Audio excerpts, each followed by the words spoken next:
Hello, how y'all doing this morning, afternoon, whichever it is for you? We are just getting everything set up here. There's always a couple of clicks. All right, and here we all are finally. Yay! So hello, it is the last Wednesday of March.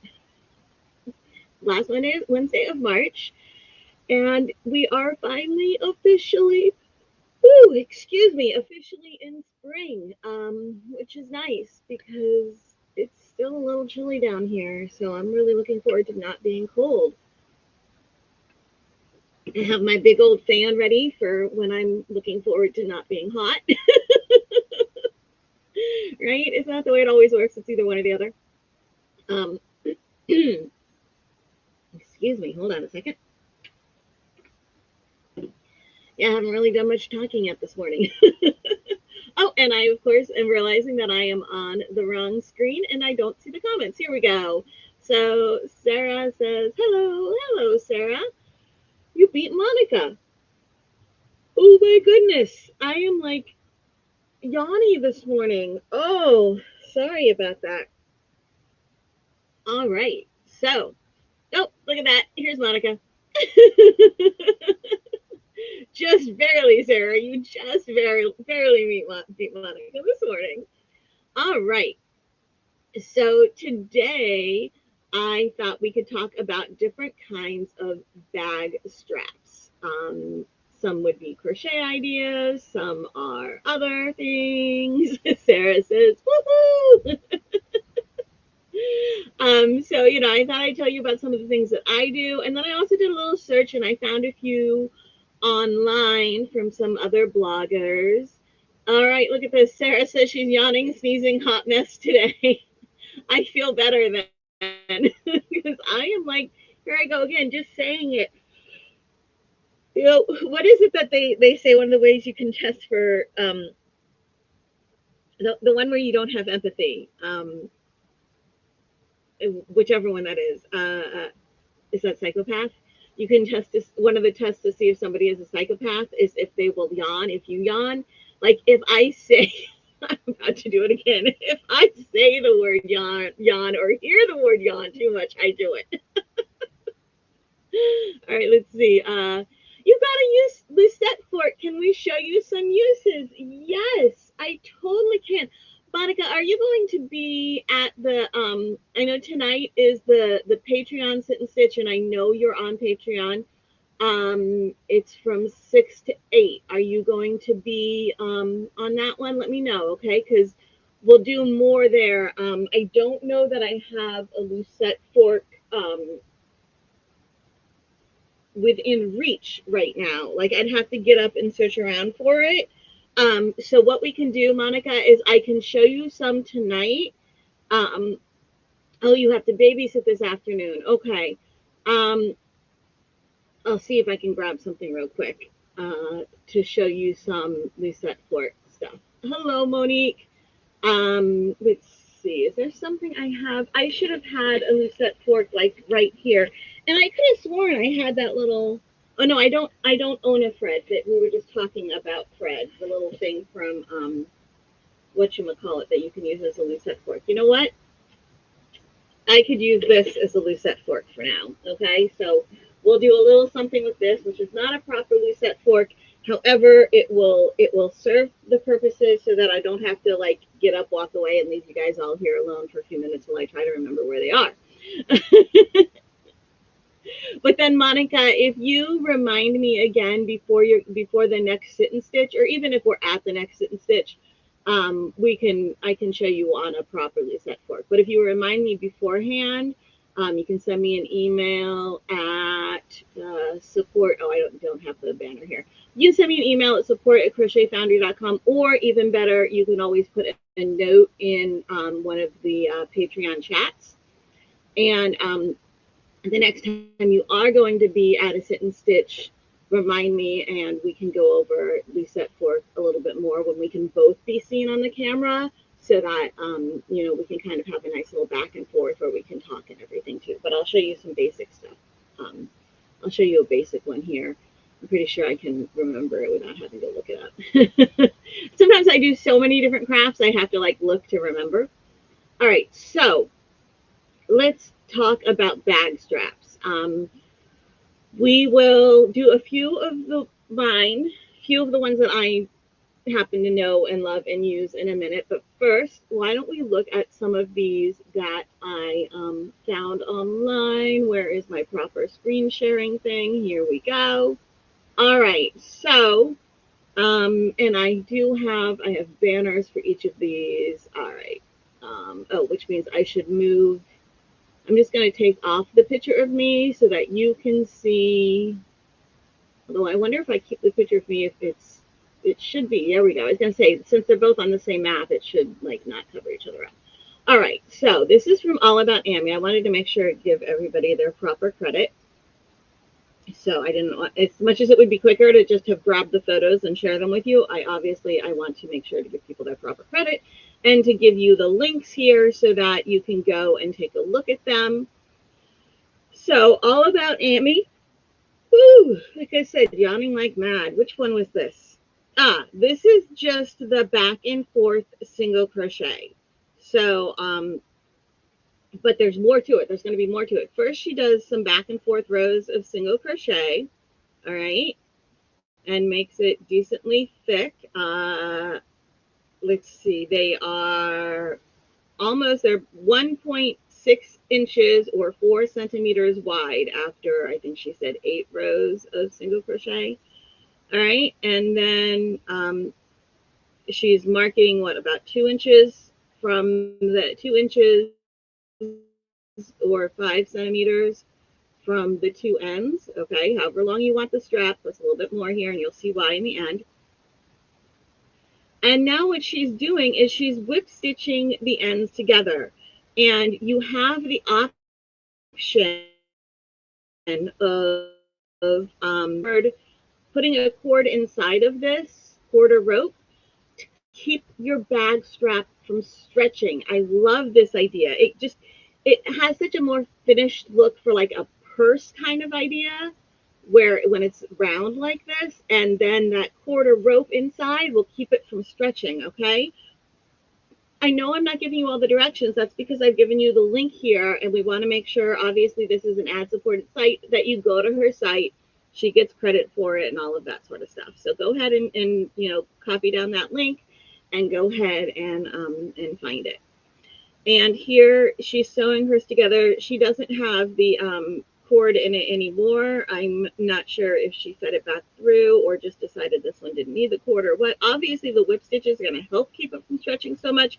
It is going to stretch if you don't have a cord or rope in there because it is crochet. You make your decision. I would probably keep a little piece of rope in there and make sure that when I attach it to the bag, I'm also attaching the rope so that the rope doesn't just like hang free in there and it still stretches. All right, and so here we go. Here she is attaching it to the bag, and so you can really see what kind of a bag strap this is. So I just think this is really, really cool. I love the finished look of it, right? That would be super fun. So that's All About Amy. Okay, and now let's find the next link here and the next post. It's going to take a moment. I can probably close the one we already looked at. It might help things work a little faster. Maybe. All right, give it a second. There we go. Okay, this one is by Simply Hooked by Janet, Crochet for Every Day. And it's simplyhookedbyjanet.com / and then all these words have a dash between them. No stretch strap for crochet bags. All right, so I think this one was really cool too. You're looking at it, you're like, wait, how is this a no stretch strap? But it's actually, what she does is really cool. We've got to scroll down a little bit. It takes a while to get down to it. Okay, she starts off with her chain, and in that bottom little bump, that little, the little bar, she does a double crochet in each chain. Okay, now I think you could do it this way, and you could probably also make a foundation double crochet either way. Okay, you just want to make sure, because with the foundation double crochet, you also have the two the two loops still showing. So if you work on the bottom bump of your starting chain, you have the two loops that show on the bottom of the double crochet.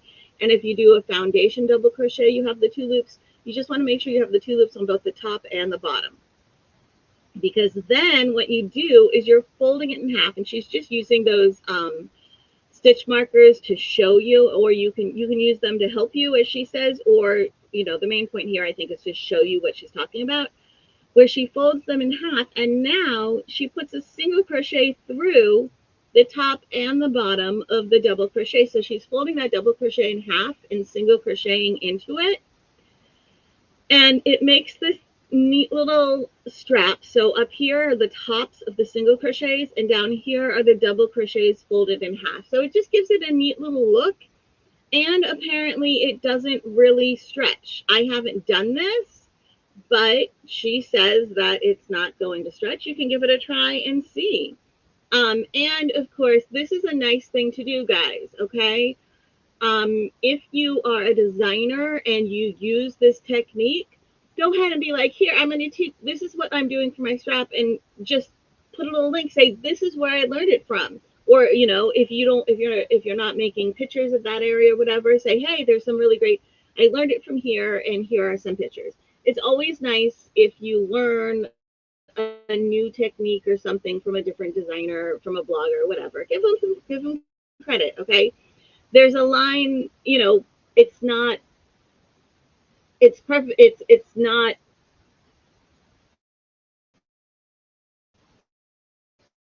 breaking any law, but the polite and ethical thing to do would be to say, hey, I learned this trick here, take a look at this, give her some love.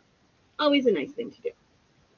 Okay, and then let's take a look at the next one. I thought that one, I'd never seen something like that before. It was kind of cool. All right, it's just going to take a moment to do its little thing. Here we go. All right. How to crochet. See, look, still yawning. A non-stretchy bag handle. Let's see. I'm trying to remember what this. Oh, right. This is cool. She uses fishing line in here. When she does her tutorial, I love when she does her tutorial, you'll see she's using like a gray thread, so you can actually see what she's doing, because fishing line is tiny, very thin, and very rather see-through. It would not work so well. So for the tutorial, she's using a gray thread. When you do this, you can use fishing line, or if you don't have fishing line, you could get the same result using like a crochet thread or something along those lines. That's, it's thin and it doesn't really stretch. Really, anything that doesn't stretch is a good thing. You could probably even use the same yarn, because when the yarn isn't crocheted or knit, when it's just straight, it doesn't really stretch much. Like when it's just like this, it doesn't really have much stretch. So you could just do it with the same yarn that you're crocheting with, all right?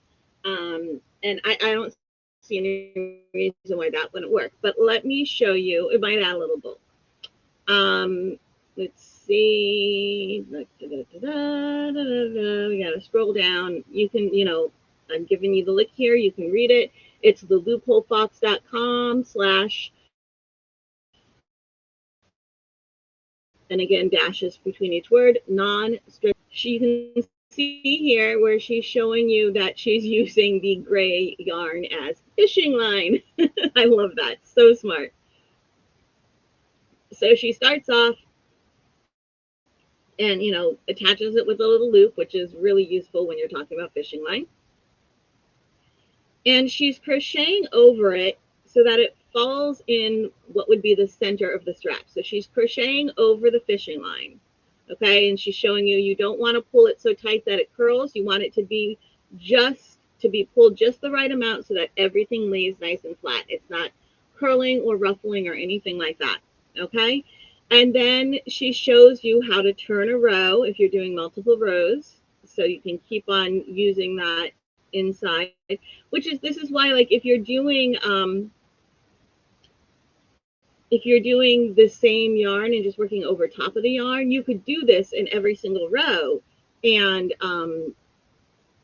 even though it'll add a little bulk, if you're doing it in every row except for maybe the very first one and the very last one to give it a little border, then that would work with just the same yarn. You would just need a second end. You'd either need to be working from both ends or just have a separate ball of yarn. Either way would work.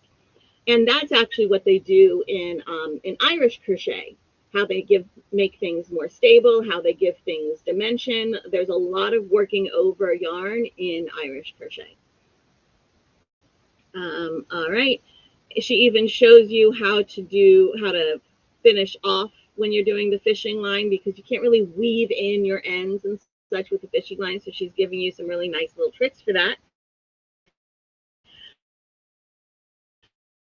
Okay, which again, her post. But basically what we're talking about is just crocheting over, in her case, fishing line. But like I said, you can use the same yarn or crochet thread or anything like that. So I think that is a really nifty way. Various kinds of straps. Like she did at the beginning, she showed one that was worked. Okay, so this one is worked lengthwise, which is what she's kind of showing the tutorial for right now.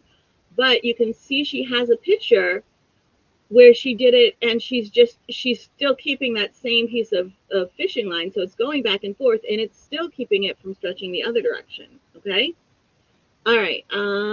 So I just thought that one was super cool too. And then we have one more. This one just kind of has a few suggestions, and it's Nastasia. I can never pronounce it correctly, and I know I met her once and asked, but that was years ago, and my brain has gone foggy. Slash how to crochet handbag handles. And if you know this site, you know she always has really, really great YouTube videos. She's really known well for her very, very awesome YouTube tutorials. So this is cool. I love this first one here where it looks like it's probably just like a foundation double crochet or something like that. It's either a foundation double crochet or chain in one row of double crochet. And she's done 3 of them and then braided them together.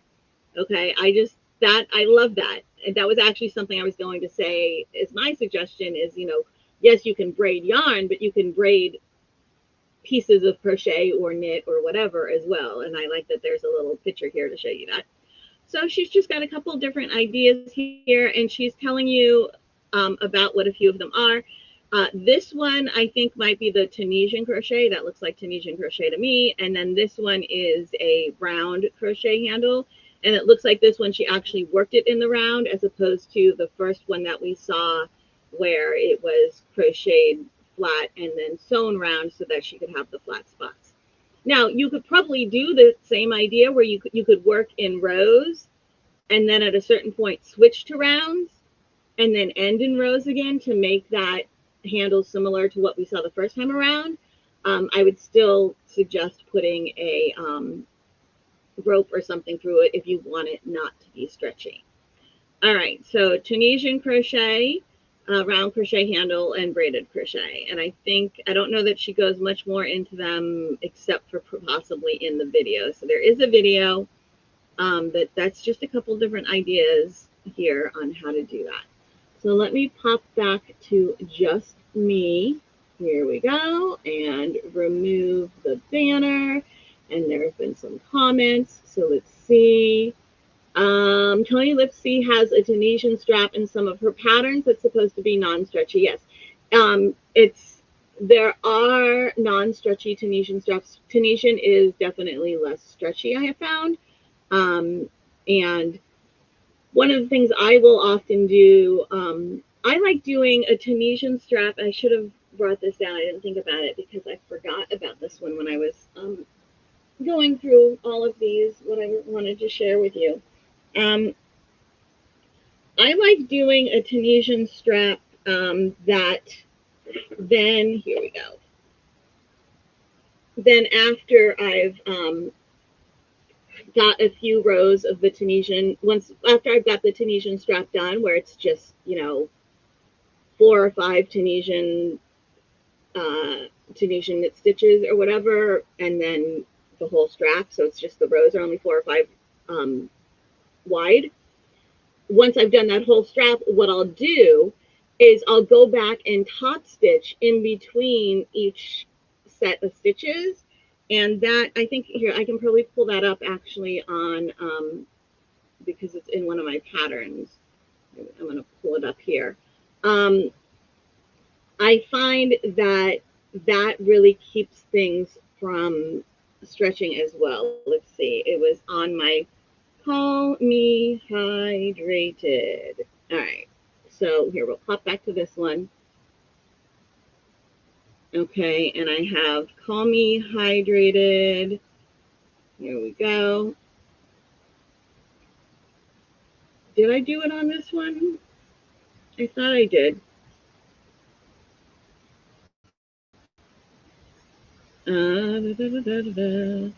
Let's see. Yeah, I might have just done the Tunisian crochet strap. Um, let's see. There was probably a table of contents at the beginning of this video that I didn't bother clicking on. That would have had me go all the way to the end. And yeah, I'm just showing you how to make. Okay, so if we could make a Tunisian crochet strap, but then what I do, one of the things I've done, and I guess I didn't put it in here, but I do it a lot of times when I make the Tunisian crochet strap, is I'll then do a top stitch or slip stitch, surface crochet where you just do like this, basically you're doing a slip stitch through your crochet. I'll then do a few rows of surface crochet through the length of the strap. And it gives a fun little stripe, and it also, surface crochet is not very stretchy. So it helps reduce the stretch of the strap as well. Gonna find my mouse. Here we go. Totally your experience when you've gone shopping. Monique says it's totally her experience with her market bag. Now that she's gone shopping with it, it's 3 times bigger. And that's one of the really cool things about the slip stitch, the surface crochet. So Monique, if you're at the sit and stitch tonight, go ahead and have one of those bags with you, and a yarn that either works nice as a detail or the same yarn, either way. Because if you have an existing crochet or knit, either one, strap on your bag and you're finding that it's growing, one of the things you can do is you can do that surface crochet. So, let's pretend this is your bag strap. Obviously, this is a little wide for a bag strap, but we can make pretend that this is your bag strap, right? And I pulled out all of this yarn, and now I can't find the end. Here we go. All right. So let's pretend that this is your bag strap. What you can do is start doing surface crochet where you're just, I just bought, it's right there, a second webcam so that I can have a camera to flip to where I can do overhead. I just haven't set it up. So you then just do a slip stitch. This is double crochet, so you need to do like 2 slip stitches for each double crochet. But you do a slip stitch through, which is a surface crochet. You do surface crochet vertically, so the part that's going to be stretching, okay, through your strap. And that's all I'm doing right now is surface crocheting through my strap, right? You want to make sure you're actually going in a straight vertical row. I'm not sure that I am, since I'm not really looking. I think I might have just moved over one. But there you go. Okay, when you do that, now this is me pulling this as much as I can. All right, I can go over here and I can pull this as much as I can. And you see how much it pulls? Or I can go right here and I can pull it as much as I can. And that's as much as it pulls. So you can take a pre-existing bag strap that you have that is just stretching way too much for you, do the surface crochet over it, and you can see, like, if I had done that in the same color, it would just make the bag strap a little more solid looking. But you can do this, you can choose a couple colors and give it stripes. So you can make this like a pretty little decorative accent in as addition to being functional. You can do form function, or you can just leave it the same color and go for function. Okay, whatever floats your boat. But this is a great way to fix a strap that is way too stretchy for you. It works on crochet, it works on knit. If you can get a crochet hook through it, you can do this, okay? So great way to handle a bag strap that is too stretchy. Just use some surface crochet over it. All right, and Monica likes the ideas. Okay, and Monica wanted to know how to do lucette. And I don't happen to have a lucette thing within reach for me, since I didn't think about lucette before for some reason. All right, so you start off by making an, this is, before you're like, you're lying, this is just the piece to my phone holder. Yes, I could use the ears, but they're kind of close together, and I wanted you to be able to see what we're doing. But this is the little stand for my like cute little phone holder thing that, you know, is like 50 cents or whatever. Okay, so I start off by doing, you can start off by doing a figure 8 and then one more wraparound.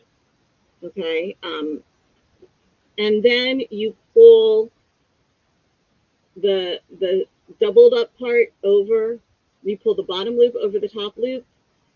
And I'm trying to remember. I think you keep going from back to front. Okay, and pull the bottom loop over the top loop. Give it a little tag to pull back. Okay, I'm showing you this the way you would be looking at it. So I'm doing it myself. I'm doing it backwards. This is the side you would be looking at. You wrap it from back to front and then through the middle, and then you pull the top loop over.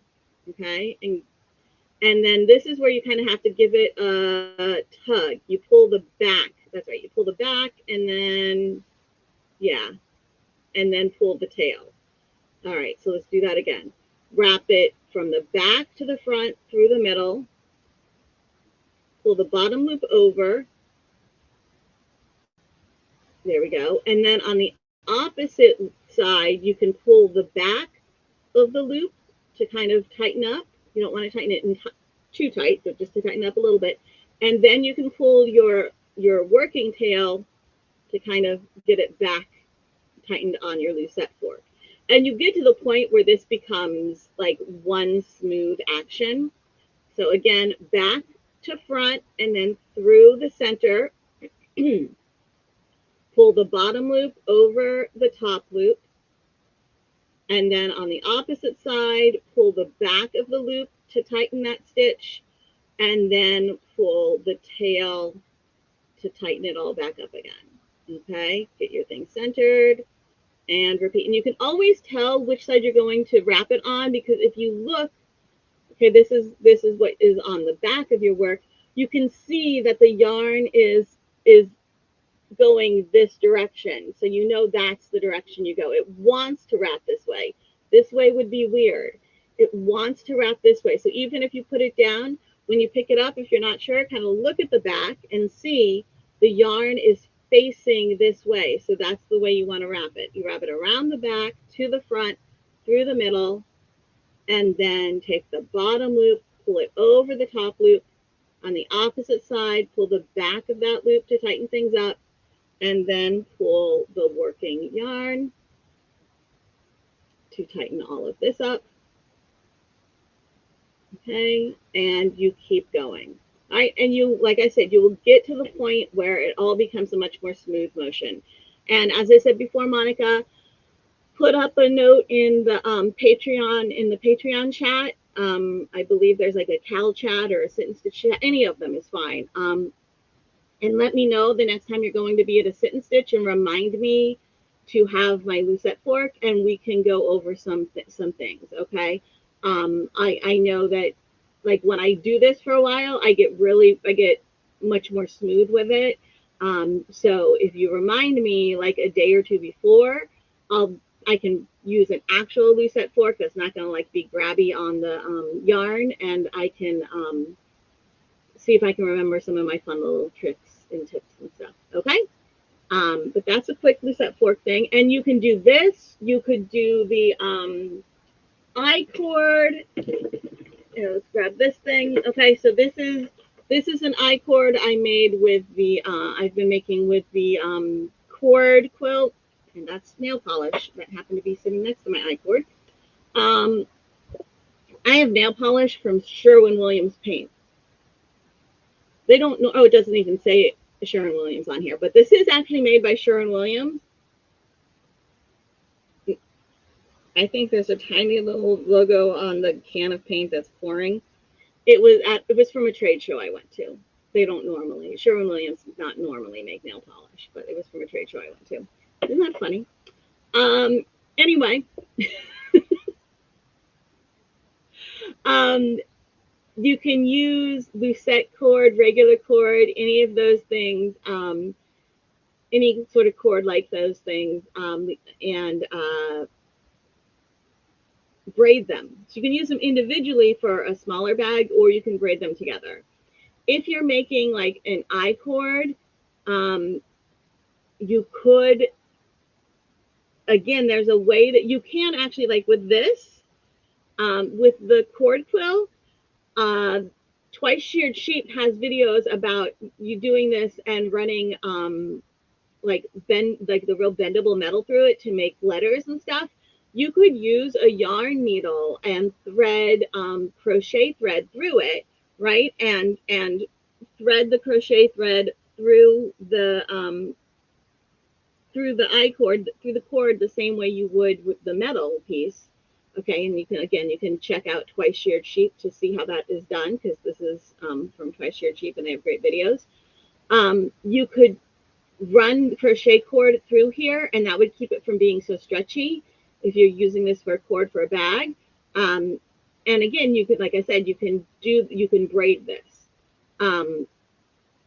One of the things I will sometimes do, like if you're braiding something that's like this where it's already a little stretchy, you could braid it along with a solid piece of yarn or crochet thread or something, so that you're holding like two of these and one piece of crochet thread for each strand of your braid or something like that. And that'll also help keep it from being quite so stretchy. But a braid is going to be stretchy no matter what, because the braid itself is stretchy, right? But if things you're using in the braid aren't as stretchy, then the braid won't be so stretchy. A lot of times when I do braids, I do braids with just the actual yarn. I don't do it with a finished piece, with a crocheted piece of crochet or something like that. Now, if you do the braid with a piece of crochet or something like that, one thing that I do also like to do sometimes is back it. Like you could actually make a braid and you could leave it as a braid, or you could crochet, do a row of single crochet on each side if you want. That kind of gives it a different look. But then what you could do is take a piece of ribbon or a piece of fabric where you fold it in the sides, and you put it behind the braid or the piece of crochet. And you can choose to either make it a little smaller than the piece of than your strap, so not quite as wide as your strap, so that it's completely hidden on the back, or you can make it a little wider than your strap, and then that way it becomes a cute little border. Okay, it becomes part of the appeal of your strap, part of the strap. With a braid, either one of those things would work. You know, you can have a pretty little, you can have like a nice finished piece of grosgrain ribbon that has that, you know, grosgrain ribbon has this like nice finished edge, right? So you've got a finished edge on your grosgrain ribbon. And if you're looking to buy this, guys, grosgrain is Gross-Grain. So it's like gross grain, but it's pronounced grosgrain. So like if you're looking for grosgrain ribbon, it's written gross, Gross, grosgrain ribbon. And it's used a lot in sewing as a stabilizer. Okay, people they'll sometimes put this like behind buttonholes so that to help stabilize the buttonholes. There's lots of uses for it. So here, let's pop down some of these comments because we've got it written in here properly too. Do I have a video on the Lucette fork? At this time, I do not. It is most definitely on my list of videos that I really desperately need to make. And Monica is going to give me the reminder. Good afternoon. It's good to see you. And there we go. That's how you spell grosgrain. All right. So that is exactly how you spell grosgrain if you are looking to buy some online. And it comes in different widths. All right. So you could use this one as like 1 inch. I also have used it in 1.5 and 2 inch when I had a costume shop, when I was a costume designer and a costume shop manager. I used to get it in 1 inch and 1.5 inch were the ones that I would usually get. I didn't usually, yeah, I'm looking at something. No, I think I usually got it in 1 inch and 1.5 inch. And those are both good widths for a strap. For a small bag, the 1 inch is great. For a bigger bag, the 1.5 inch is great. And it's got that nice finished edge. So if you have a piece of, you know, if you have a piece of something like this, right? Let's say we had braided it a little bit here. All right, we're going to pretend like we've braided it a bit here. Okay, so we've braided it a bit, and you can sit it on here and then just, you know, sew it on neatly, just stitch it on neatly. And the grosgrain ribbon will keep it from stretching, but then you have the pretty little decorative whatever you've done with your work on top of it. Okay, so these are some ideas that you can do. And if you have like a ribbon that has a pretty little design on it, you have the pretty little design on the back. And then even if people are seeing the back, you know, but you do want to think about what it's going to look like on the back too. Don't forget that, because straps do sometimes get seen from the back. Okay, we've got more comments. Don't want to drop the hook. All right, so thank you. Oh, and with Monique also let us know how to spell grosgrain. And Monique learned so much today. Thank you. You are welcome, Monique. I'm so glad. Yeah, see, and it's a very pretty little, to have that backing behind the little decorative stuff. It's a pretty little thing to do. So I'm trying to think, what were some of the other things I was going to talk about with you guys? Oh, there is now I think is it Romanian cord, right? It's Romanian cord. It's not Roman cord. I get it wrong so many times. There's the Romanian cord, which is the one where you're kind of like single crocheting and wrapping. That's a fun one to do. I have some. I taught a class on. I can't remember what I called it, but it was like all of the bags with flair. So it was all of the things, once you've made the bag, all of the fun stuff you do to it to give it some extra. And I am going to eventually get that up on Patreon. I'll get it on the Crochet Foundry blog. I'll get a lot of those tips and tricks up on the Crochet Foundry blog, and I'll make sure to do some videos and such. And as usual, if you are on Patreon, if you are a paid patron, you'll have access to those things without the ads. And if you're not, and you go and you look at it at either the Jessie at Home blog or the the Crochet Foundry blog will have the ads in the video. Jessie at Home has ads on the site and in the videos. So it just depends on where it is. But if you're not a patron, if you're not a Patreon patron, there'll be ads. That's how it gets paid for. All right, that's how I pay my mortgage, dude. So there you go. Yeah, I like to do braids of just like tons, like maybe 6 to 12 strands of yarn per braid strand, depending on how thick you want the braid to be, you want the strap to be. Another one I really like to do that's really, really simple is a chain with a slip stitch, where you just chain away.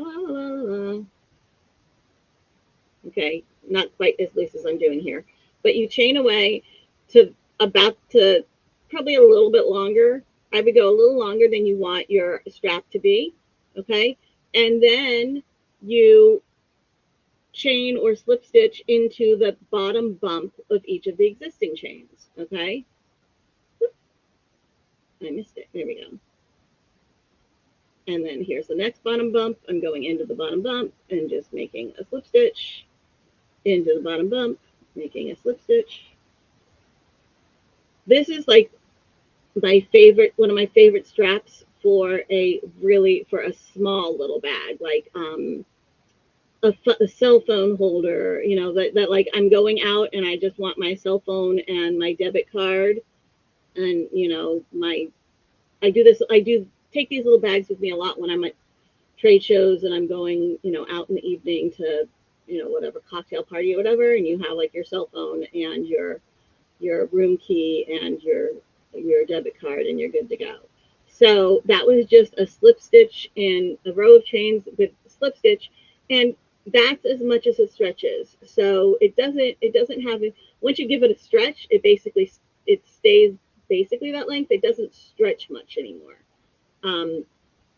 Because chains aren't incredibly stretchy, and neither is slip stitch, because slip stitch is just a chain that's been attached to something, right? So that's a nice thin thin one. And then another one I like to do, let me grab a different color just to show you the contrast. Here we go. A little stash of yarns for samples under here. Oh. All right. So I don't know. Yeah, this is a little. I don't want to make yarn barf. Like that one looks like it doesn't have. I tried to find an end and couldn't, and I really don't want to make yarn barf. So let's grab this one. Found the end on this one already. Okay. And here's the end. Okay. So you can do this with one piece of yarn that you've pulled out a huge amount and folded in half. Or you can use two different pieces of yarn. And the two different pieces of yarn, you can use the two tails of your ball of yarn or whatever. It doesn't have to be two different colors. And it always takes me a minute to remember how to do this. So making my loop, pull through, hold on. Just give me a second to remember how to do this. I think I start off actually with this one. Oh, crud. This is what I get for... yes. No. Got to remember which direction to wrap things and how I like to hold it in my hands. There we go. Okay, so... all right, so you get started. I would just make a slip knot with... here, we'll make a slip knot with both colors to get started. So I'm just going to make a slip knot with both pieces of yarn. There we go. Okay. And then, which way did I hold these? I always have a hard time remembering which one I put in which finger. All right, and once you have that slip knot, you can just use the color you're crocheting with. We're going to use this peach and pull it through both loops, okay? All right, now what you do is you wrap from front, you wrap yarn over with your accent color, and then yarn over, pull through with your main color. Yarn over with the accent, yarn over, pull through with the main. Yarn over with the accent, and yeah. Okay, sorry, I'm saying that wrong. Okay, you're gonna wrap the yarn from front to back with the accent color, and then from back to front with the the main color, pull through. So front to back with the accent color, and then a regular yarn over, pull through with the main color. Front to back with the accent, regular yarn over, pull through with the main color. So it's a chain, but just in the middle of the chain, you're just wrapping from front to back the accent color. Okay, so there's my wrap from front to back with the accent color, and then I make a chain. Wrap from front to back with the accent color, and then I make a chain. And just keep doing that. Please tell me I'm like here. There we go. So front to back with the accent color, make a chain. Front to back with the accent color, make a chain. And as I said, this does not have to be two different colors. It can be the same color, but it makes, with the two colors, it has, this is the front, okay, that you were seeing while I was making it, and then here's the bit of the back. And it's a really pretty little cord, and it's not very stretchy at all, so it's great for a thin bag handle. You can do it really fast, okay. I will sometimes do this when we're doing gifts, like for medieval gifts. I'll sometimes just make a whole bunch of this with some crochet thread in two different colors, sometimes in one color, sometimes in two different colors, and give it as a gift for people to use as tying cord for dresses or whatever, because it looks very similar to lucette. People often think it's a lucette cord, but it's a lot faster. So you can see I'm going really nice and fast here. Um, I pulled that loop when I stopped and didn't tighten it back up again, so it looks a little funky there. So if you do stop, make sure you don't leave your loop all loopy, all really long like that, or else you get a little bump. But there you go. That's a really nice little thin strap. And you can use that again. Like I said, you can make several, you can make it longer than you need and turn it into a braid or whatever. Let's see. Is there any way we can have the links in the descriptions of the video, the links that we've spoken about today? Yes, I was actually going to do that. I will put that in YouTube. All right, so when you go to, this is our YouTube, okay? We share one YouTube. Jessie at Home is the owner of Crochet Foundry, so they're on the same YouTube, all right? And when you're there, there is, I don't want to open YouTube because it will totally slow down the stream. Opening YouTube just makes it, almost always knocks me off of the live stream. So when you go to YouTube, if you look in the playlist and you look on, there's a playlist for Lunch with the Foundry. Okay, I have to go in after the Lunch with the Foundry is over and put it onto the playlist. I will make sure to do that right away when we get off of here, and I will copy in all of these links. So there was, because I have them saved right here, there's the All About Amy, the Simply Hooked by Janet, the Loop Foxhole, Natasha, and I'll also do the water bottle and phone holder one that I had in here as well. And you know what? I'm thinking I should also do here. We'll pop over to this screen again. Okay, so because this is where I show you how to do that, the Tunisian hook, but then also this one is here. Quick little, oops. It helps if I actually have opened the search bar. I thought I had opened the search bar. Come on, dude.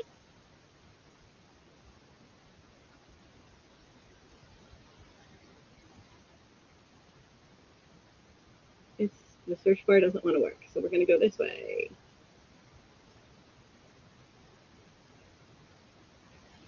See if it'll work now. Haha, now it'll work. All right. Yeah, because again, the this live stream always messes with everything. Everything gets really slow. Here we go. All right, so the Tunisian one, I think I braided and stitched it on. So this Tunisian, this is, the bag is Tunisian, and I did a mattress stitch around the entire bag. And when I did the mattress stitch, I attached this braided edge. So this cord is just a braid. I think there were about 3 strands per 3 strands of yarn per braid strand. Here we go. This is the one I was looking for. What I did with this one was I slip stitched up the bag to fold it. There was just one big rectangle, okay? So there's this one long rectangle, and then I folded it to make the bag, and I slip stitched up the bag, made the whole handle with chains, slip stitched down the bag, turned it around, slip stitched in the other direction, slip stitched through the chain and down the other side of the bag. So, let's see. They're going to be, yep, here we go. So here's where I start here, right? You go all the way up, around, down, turn, and work back to start. All right. And that's all I did with this. This is this was the first one of those quick little bags that I made.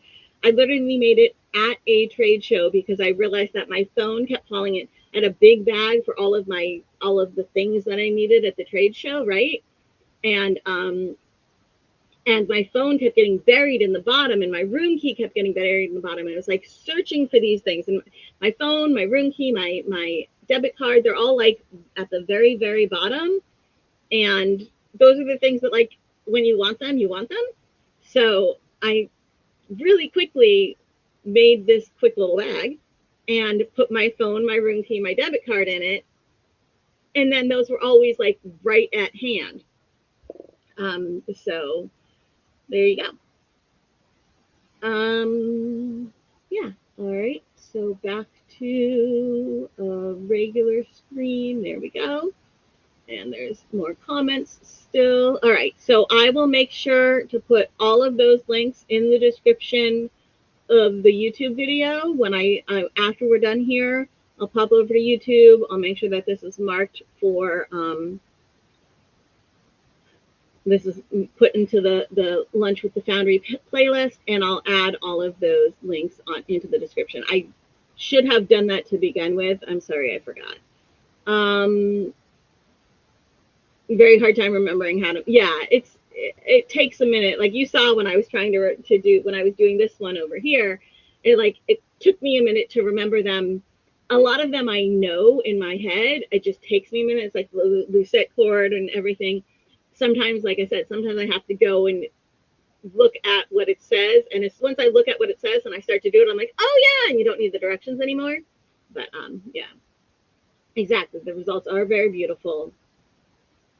And and we like the bag too. Yes. Awesome sauce. Great. Well, guys, it is getting close to 1. And I would like a lunch. I hope you have learned some awesome stuff today. Like I said, I'll make sure to share all of those links and the proper spelling of grosgrain in the description of the YouTube video, which is the best place to find the playback because I can put it in that playlist of Lunch with the Foundries. So I will do that there.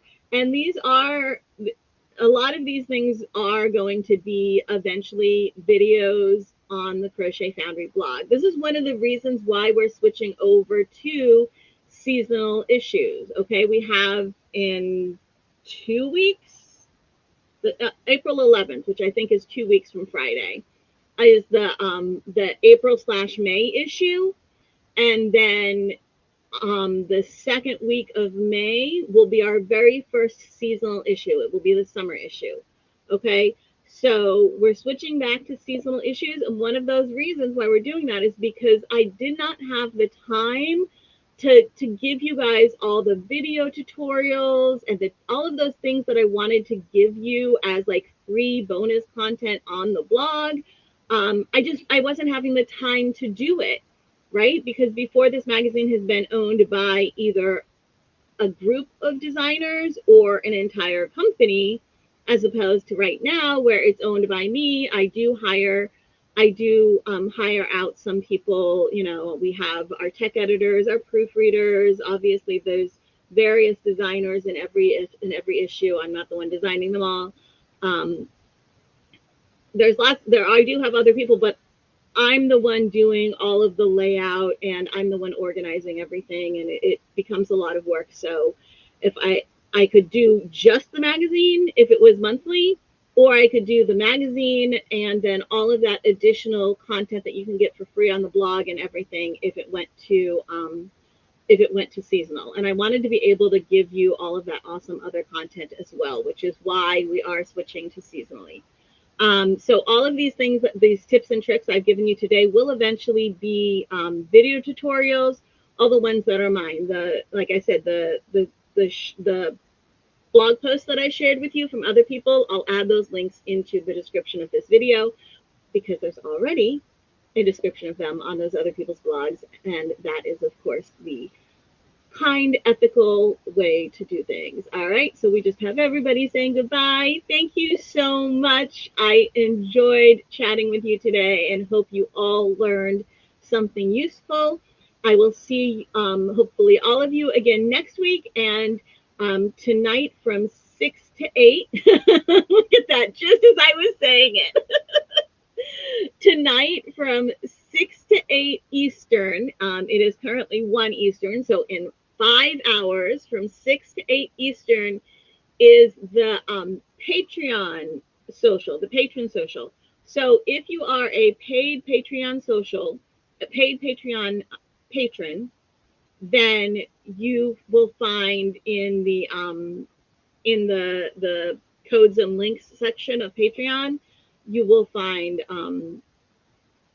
the link to tonight's there we go, the link to tonight's live. Okay, there is, when you're actually on Crochet Foundry, I'll show you once more real quick over here where to find things, where you can always find the links. Let me just open up Crochet Foundry and share my screen, and then we will go. Okay, so when you're on Crochet Foundry, under community, there is an event calendar. Okay, today is 3/26. It just pops to the month. It doesn't pop to the correct week, so you have to scroll. Here's the correct week. So this is Lunch with the Foundry, and it gives you all the links to where you can go to it. And then this gives you, it says Patreon Live Creators Social, and it tells you about it. And then you can click on this if you are one of the paid tiers of Patreon. When you click on it, you'll actually be able to see the whole thing. If you're not, you'll just get like a snippet and you won't be able to open it up and get the link. So there you go. Tonight is the Patreon one. Every other week is everybody. I mean, it's the first and third Wednesday is open to everybody, and the second and fourth is patrons only. So that is tonight's from 6 to 8 p.m. Eastern in 5 hours. I hope to see a bunch of you then. This has been wonderful. Thank you for stopping by, and I will see you again soon. Bye-bye.